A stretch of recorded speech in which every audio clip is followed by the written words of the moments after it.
নামনি অংশত বসবাস কৰা লোকসকলক ৰক্ষাৰ বাবে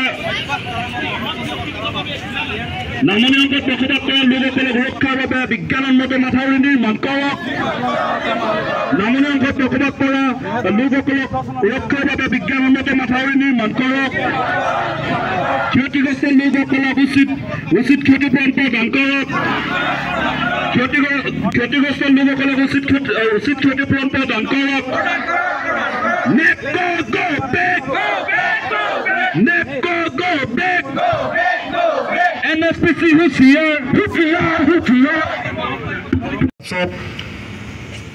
NEPCO জলবিদ্যুৎ প্ৰকল্পৰ পৰা অতিৰিক্ত পানী এৰি দিয়াৰ ফলত যি প্ৰলয়ংকাৰী বানপানীৰ সৃষ্টি হ'ল ৰঙা নদীৰ বুকুত, তাতে প্ৰায় 22গুণৰো অধিক গাঁৱৰ ক্ষতিসাধন হৈছে। হাজাৰ হাজাৰ পৰিয়ালৰ জীৱন সম্পত্তি নিৰাপত্তাহীনতাত ভুগিছে।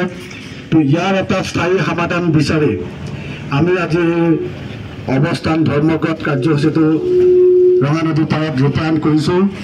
আমি অহিংসক নীতিৰে আমাৰ এই অঞ্চলৰ ভৱিষ্যত প্ৰজন্মৰ কাৰণে NEPCO আৰু NSPC নামনিৰ অংশৰ ৰাইজৰ জীৱন সম্পত্তি সুৰক্ষাৰ স্বাৰ্থত আমি আপোচবিহীন এক সংগ্ৰাম আৰম্ভ কৰিব বিচাৰিছোঁ।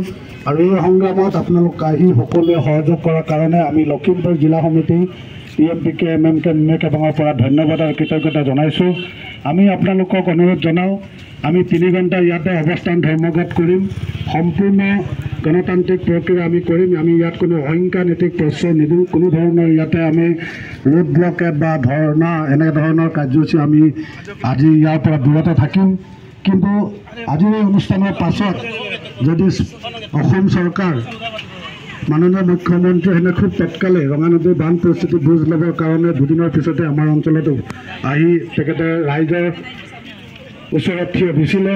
কিন্তু এই ধৰণে বানপানী আহি থাকিব, চৰকাৰ আহি থাকিব, আমাৰ ৰাইজক বান সাহায্যৰ নামত চাউল দালি দি থাকিব, এইখিনি আমাৰ সমস্যা সমাধান নহয়।